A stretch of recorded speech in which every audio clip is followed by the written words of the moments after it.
بسم الله الرحمن الرحيم. السلام عليكم ورحمة الله وبركاته. معكم محمد شاهين التاعب من قناة الدعوة الإسلامية على اليوتيوب، وفيديو جديد من سلسلة اعتراف خطير. الاقتباس اللي هنقرأ منه النهاردة أرسله الأخ حماد وليد، ربنا يحفظه ويبارك فيه. فلو أنت عندك اعتراف خطير حابب إن احنا نعرضه في هذه السلسلة، اتواصل معنا عن طريق طرق التواصل اللي موجودة تحت في وصف الفيديو. المرجع اللي هنقرأ منه النهاردة غالبا ما قرناش منه قبل كده، مش متأكد، لكن المرة دي هنعرض كلام خطير جدا جدا من هذا الكتاب الصغير. وللأسف الشديد المسيحيين عندهم عادة، المسيحيين العرب عندهم عادة إن المسائل الكبيرة التي تحتاج لمناقشتها مجلدات، كتاب صغير وخلاص. ده غلاف الكتاب، ودي طبعة جديدة منه، في طبعة أقدم موجودة على النت لهذا الكتاب. الكتاب اسمه المسيح والنقد التاريخي للدكتور القس أندريا زكي. المسيح والنقد التاريخي. النقد التاريخي المقصود بيه إيه؟ النقد معناه الفرز، فاحنا عندنا معلومات وبنحاول نفرزها عشان نعرف الصح من الغلط. فلما بنقول النقد التاريخي يبقى الفرز ده بناء على التاريخ، عايزين نعرف التاريخ الصحيح في المعلومات اللي ما بين ايدينا، نفرز ونقول هذا تاريخ صحيح، هذا لم يحدث. فهنا ده موضوع في غاية الخطورة، ومن اخطر المواضيع اللي ممكن نتكلم فيها، واتكلمنا عنه كتير قبل كده. عايزين نعرف المسيح، حياته، أعماله، تعاليمه، أقواله، معجزاته، من الناحية التاريخية إيه اللي حصل. فده غلاف الكتاب الخارجي، وده الغلاف الداخلي. الكتاب طبعة دار الثقافة، ودي معلومات الطبعة اللي احنا بنقرأ منها، وهي الطبعة الثالثة. هنقرأ من الصفحة رقم 43 القسم الثاني، يسوع التاريخ والسجل الكتابي. هو قاعد يتكلم كده في الفصل السابق، فالمهم هنا بيقول: واضح من الفصل السابق أننا نستطيع أن نحصل على الصوت الأصيل ليسوع في السجلات الكتابية التي لدينا اليوم، وباستخدام مناهج نقدية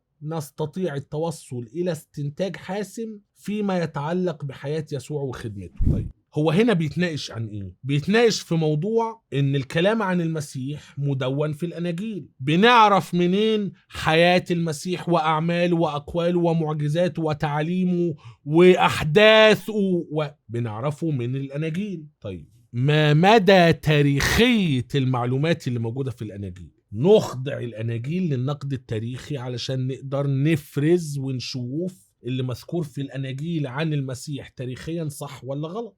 كويس. فهنا هو بيقول ايه؟ نمشي واحدة واحدة ونشوف. اولا، اذا نظرنا الى وجهة النظر المعاصرة لاصول الاناجيل، يبقى نفهم من هنا ايه؟ من الاسباب التي تعطينا ثقة في المحتوى اللي احنا بنقراه في الاناجيل ان احنا نعرف اصول الاناجيل. ايه بقى اللي احنا نعرفه عن اصول الاناجيل؟ هو اتكسف يقول ولا حاجة، يعني هو اتكسف يقول احنا ما نعرفش حاجة عن اصول الاناجيل، تقريبا ما نعرفش حاجة. فهو بيقول يعني اللي احنا نعرفه عن أصول الأناجيل، نجد أن معظم الباحثين يتفقون على أن إنجيل مرقس هو أول إنجيل تمت كتابته. أيوة، ده إيه علاقته بأصول الأناجيل؟ هو إحنا نعرف أصل إنجيل مرقس إيه؟ لا، ما طيب ماشي خلاص، المهم مرقس أول واحد اتكتب. طب وبعدين؟ وهم يعتبرون أن إنجيل مرقس هو المصدر الرئيسي المكتوب لإنجيلي متى ولوقا.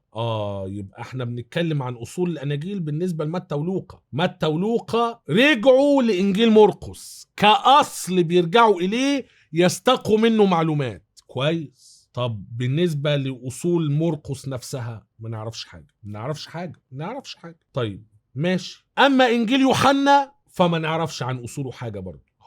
هو مكسوف يقول كده. هو هنا بيقول لك يوحنا يختلف عن بقية الأناجيل.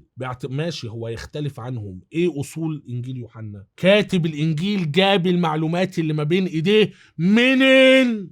ما نعرفش. فيبقى لغاية دلوقتي بالنسبة للأناجيل، مرقس ما نعرفش أصوله، متى ولوقا من أصولهم مرقس، وفي مصدر خاص بلوقا ما نعرفوش، وفي مصدر خاص بمتى ما نعرفوش، وبرضو متى ولوقا رجعوا المصدر تاني جنب مرقس ما نعرفوش. برافو،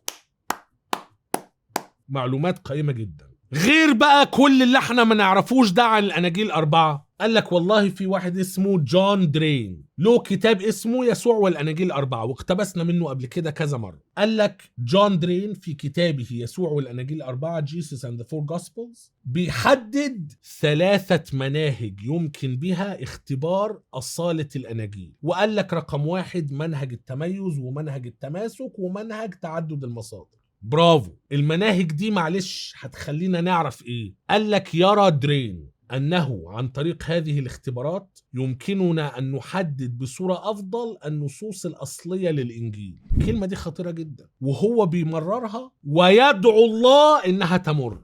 هو في الأناجيل حاجات مش أصيلة، وإحنا هنعمل اختبارات علشان نعرف ما هو الأصيل في الأناجيل. هو ده المقصود. الأناجيل تحتوي على أشياء غير أصيلة. يعني إيه غير؟ يعني ما حصلتش تاريخيا. الكلام ده غلط، الكلام ده تحريف للتاريخ. فإحنا هنضع 3 اختبارات. وش معنى 3؟ الله ثالوث يعني 3 كويس، رقم كويس. هنضع 3 اختبارات عشان نقدر نعرف النصوص الأصيلة للإنجيل.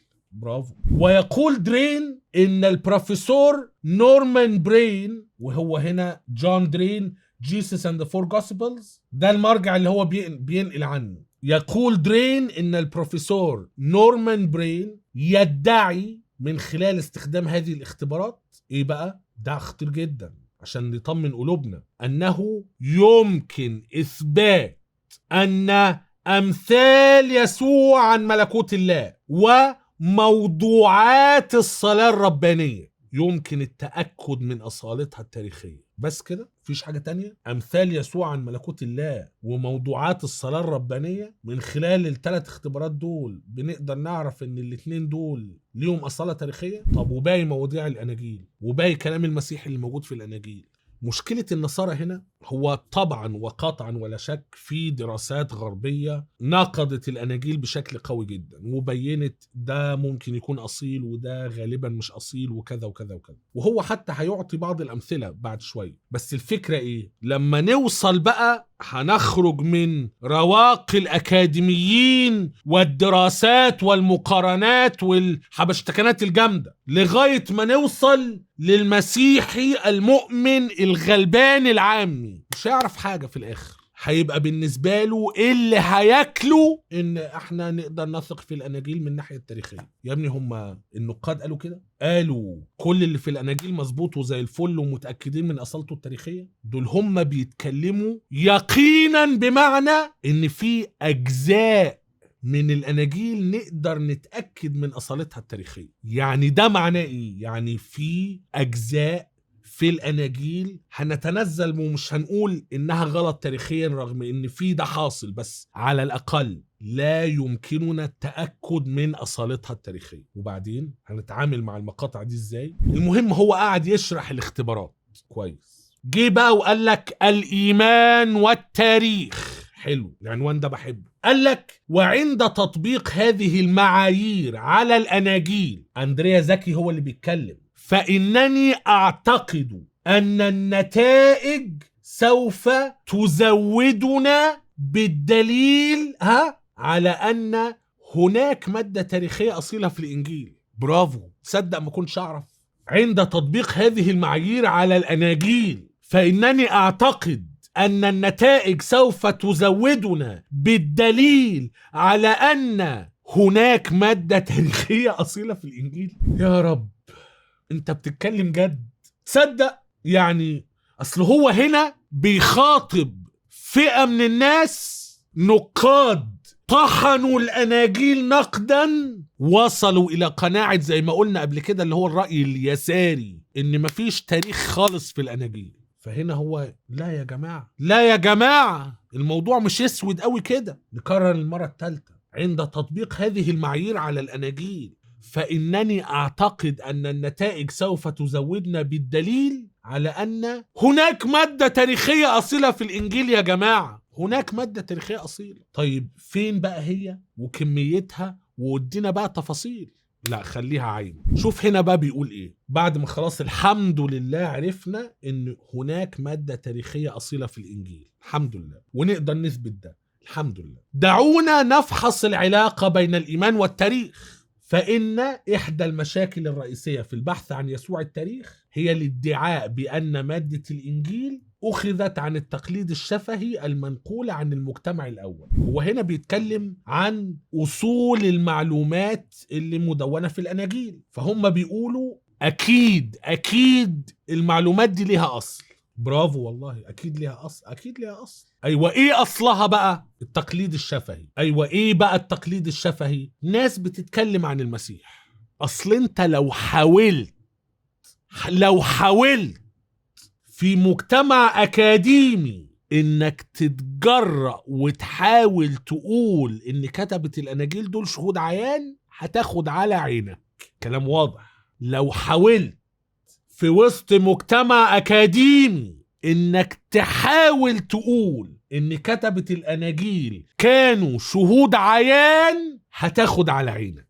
الكلام ده نضحك بيه على الناس الغلابة، لكن في مجتمع علمي الكلام ده ما ياكلش. احنا عارفين اللي فيها. طب يبقى كتبة الأناجيل دول جابوا الكلام ده منين؟ تقليد شفهي منقول عن المجتمع الأول. مين، فين، امتى، ازاي، تفاصيل، قواعد، ضوابط، خليه على الله. فقد كان، ودي جملة في غاية العجب، فقد كان يتعين على الكتاب أن يكونوا ملتزمين بعقيدتهم أكثر من اهتمامهم بالبحث التاريخي. إيه ده؟ لو سمحت سؤال، والله العظيم سؤال بسيط. هو مش المفروض إن التاريخ ده بينبني عليه الإيمان؟ هو مش المفروض الإيمان ده مبني على التاريخ أصلا؟ اللي يقرأ الكلام ده والله العظيم يفهم منه إن في فرق، إن التاريخ غير الإيمان. فإحنا ملتزمين بإيماننا واعتقادنا عن التزامنا بالتاريخ، أو بص أكتر من اهتمامنا بالتاريخ. إيه ده؟ شوف هنا قالك إيه؟ فالكنيسة الأولى قد قامت بالطبع، ده شيء مؤكد، بتعديل. شوف تعديل، تحريف، لا تعديل التقليد الشفهي اللي احنا بنعرفوش أصلا. والله العظيم كمية اعترافات.